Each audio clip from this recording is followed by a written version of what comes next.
Welcome to Rethinking Trade with Lori Wallach. I'm Lori Wallach. Today we are going to do a little breaking news about a hearing that happened in Congress this morning. On this podcast, we have discussed repeatedly something called digital trade.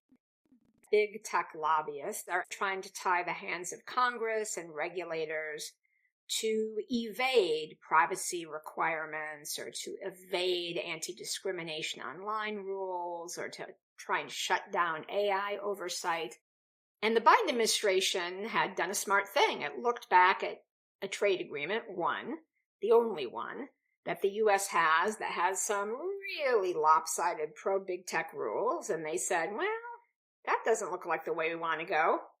So they had basically put a pause on doing any more agreements that had these rules until they sorted out how to make sure that the rules didn't handcuff Congress or regulators from keeping us safe online. So that was all great.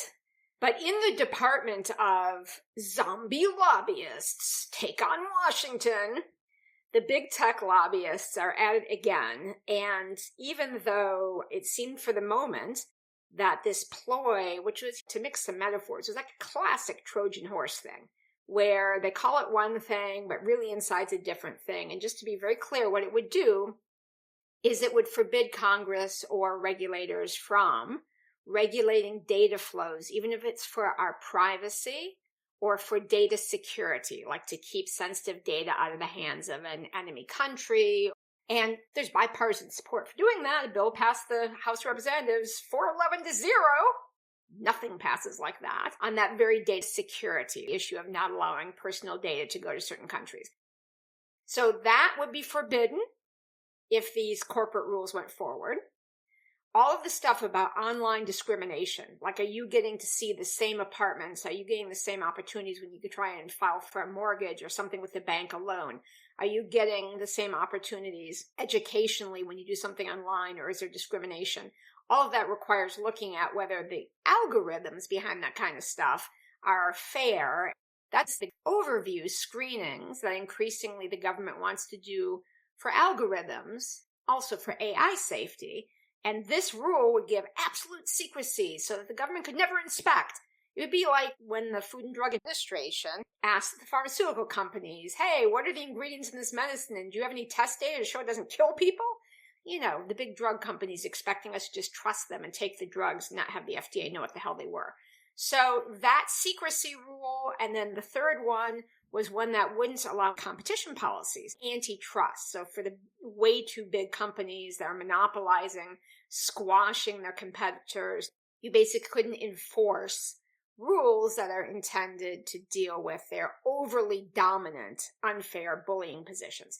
So those are the big rules that these corporations wanted, and it looked like these had been put on ice. Yet today, at the Ways and Means Committee, the Subcommittee on Trade, a whole lineup of folks testifying in favor of those moldering old rules, trying to breathe life back into them, were on display.